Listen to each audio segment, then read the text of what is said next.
Hai, minta maaf. Hai, hari ini saya akan membentangkan tentang tajuk konsep metafizik berkaitan dengan pandangan agama Islam dan isu semasa berkaitan dengannya. Baiklah, jika disebut berkenaan dengan metafizik, perkara ini adalah sesuatu perkara yang kita tidak boleh buat main. Hal ini kerana perkara metafizik ini adalah sesuatu perkara yang tidak boleh dilihat melalui mata kasar. Baiklah, bersama dengan saya lagi dua orang rakan ataupun partner saya. Mereka berdua bersama dengan saya akan menerangkan tentang isu permasalahan dengan cara penyelesaian bagi menangani isu metafizik ini menurut pandangan Islam. Metafizik adalah salah satu bidang dalam bahagian falsafah dan merupakan ilmu yang sangat ekstensif dan maya. Metafizik menjelaskan sesuatu yang selain fizikal atau boleh dianggap sebagai satu ilmu yang mengkaji mengenai perkara-perkara yang tidak dapat dilihat oleh mata kasar, dan ianya adalah kajian mengenai sesuatu yang spektakular, hal semula jadi yang berlaku di dalam dunia realiti. Metafizik menurut falsafah Islam dapat diperlihat melalui perbezaan falsafah Islam antara dengan Barat. Ini kerana asas pembinaan falsafah menurut Islam ialah ketauhidan dan keimanan kepada Allah Subhanahu Wa Taala. Isu semasa dalam konsep metafizik adalah isu mempertikaikan kewujudan Tuhan. Isu mempertikaikan kewujudan Tuhan dapat dilihat daripada teknologi moden yang memberi impak yang baik kepada manusia untuk menimba ilmu, tetapi ianya juga memberi kesan yang buruk jika ilmu yang dipelajari adalah tidak sahih atau tidak lengkap.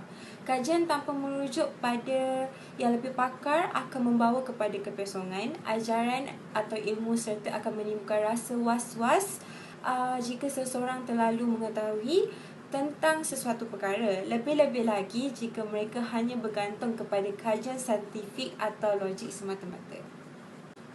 Hasil daripada membuat kajian sendiri dengan dasar ilmu logik dan sains semata-mata akan memisahkan ramai orang dan memberi kesan kepada keteguhan iman.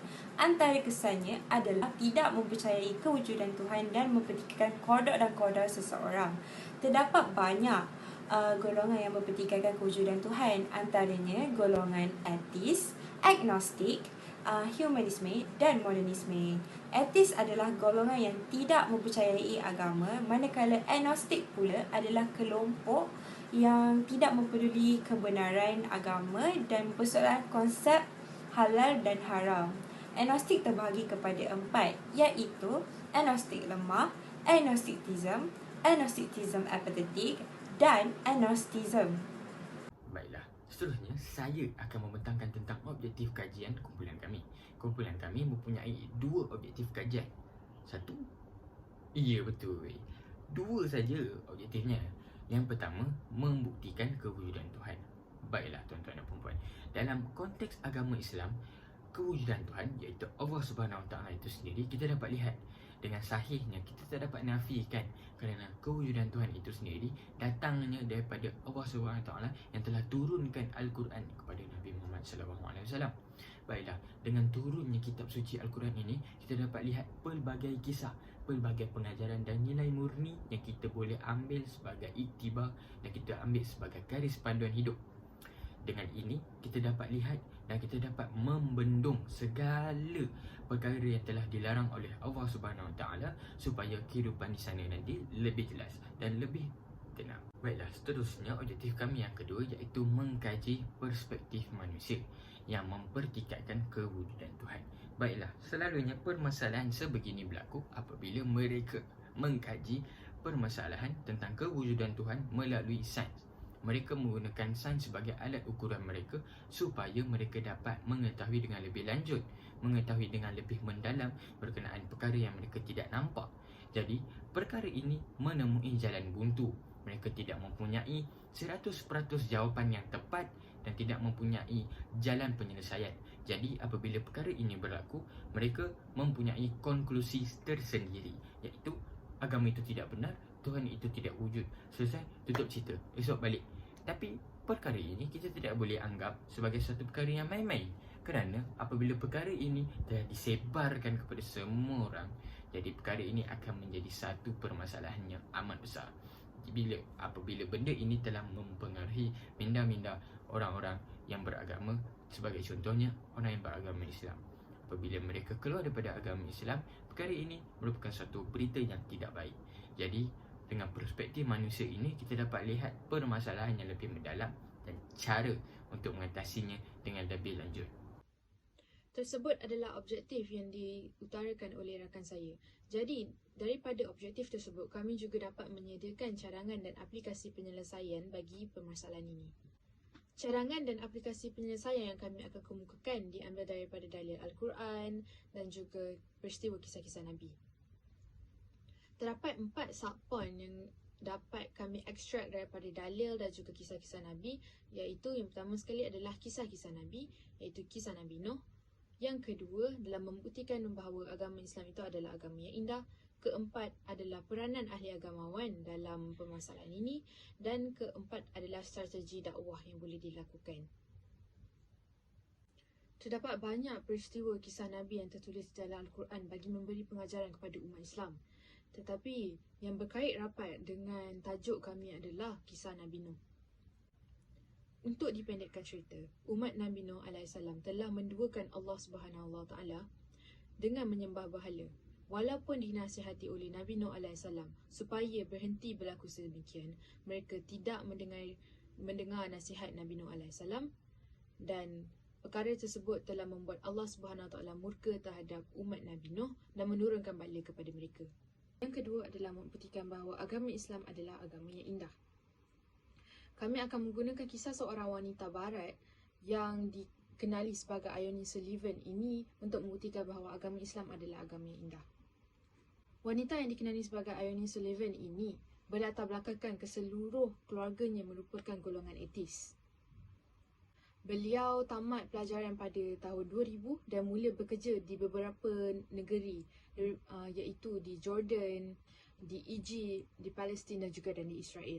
Keempat-empat negara yang beliau telah bekerja merupakan negara yang mempunyai populasi umat Islam yang ramai. Sepanjang beliau bekerja di negara-negara ini, beliau makin tertarik dengan umat Islam kerana keimanan dan kekuatan dan juga ketulusan hati umat Islam dalam mempertahankan agama Islam. Beliau mendapat pengajaran daripada selama mana beliau di sana bahawa Islam adalah agama yang indah, orang yang mengikuti Islam adalah orang yang disiplin, orang yang tulus kepada agama Islam dan juga orang yang beriman. Jadi beliau membuat konklusi bahawa Islam adalah agama yang indah. Oleh itu, dengan ini dapat kami buktikan bahawa agama Islam adalah agama yang indah kerana perspektif tersebut datang daripada seorang yang merupakan aslinya adalah golongan etis dan kemudian jatuh cinta kepada agama Islam kerana keindahan agama Islam. Yang ketiga adalah peranan ahli agamawan dalam permasalahan ini. Hal ini kerana banyak ahli ilmuwan yang telah terpesong dan mula membuat kajian tentang persoalan yang tidak boleh dijawab oleh akal fikiran manusia.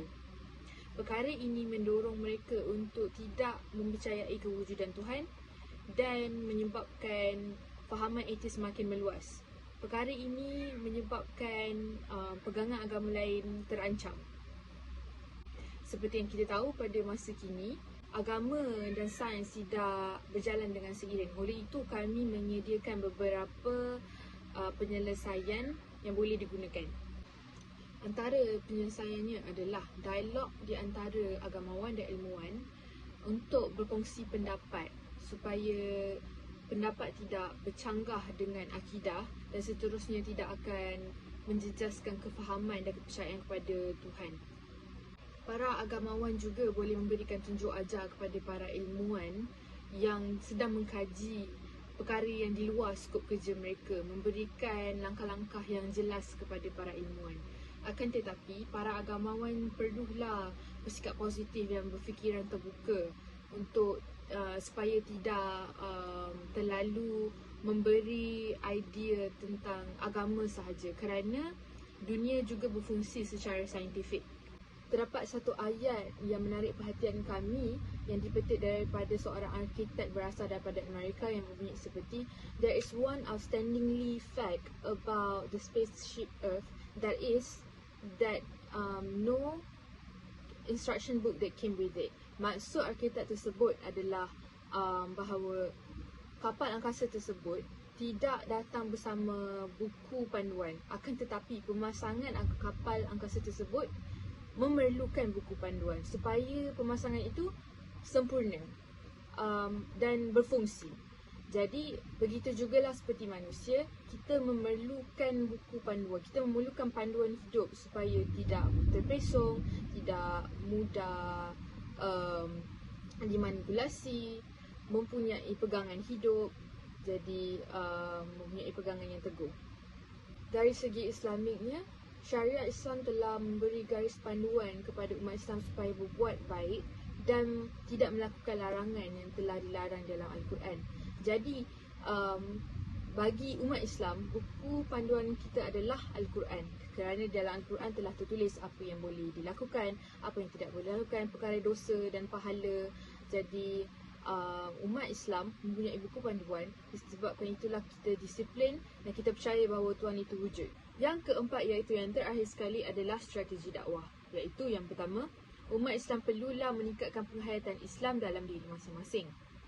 Yang kedua adalah pegangan agama perlulah kukuh supaya tidak mudah terpesong untuk membuat keputusan untuk keluar daripada agama Islam. Kerana pada zaman kini banyak bisikan-bisikan ataupun suara-suara, banyak ideologi baru yang boleh memesongkan kita daripada agama Islam. Seterusnya, para agamawan juga boleh melakukan ceramah bagi menambah ilmu seseorang umat Islam itu. Juga seterusnya dapat mengurangkan rasa ragu-ragu dalam diri tentang agama sendiri. Dan yang terakhir sekali, umat Islam perlulah mengelakkan daripada memberi nasihat tentang agama, tentang ajaran Islam ini secara kasar. Hal ini kerana ianya akan memberikan imej yang buruk kepada orang yang luar daripada Islam. Jadi gunalah bahasa yang lemah lembut, yang harmonis, supaya orang di luar Islam boleh tahu, ataupun orang Islam sendiri jatuh cinta semula kepada Islam dengan cara Islam menyebarkan dakwah.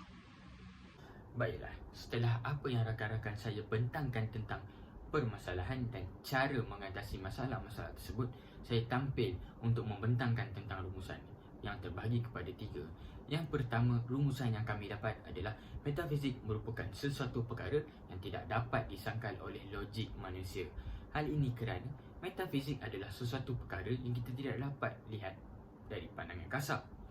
Metafizik adalah sesuatu perkara ataupun kejadian yang kita tidak boleh kaji ataupun ukur melalui sains.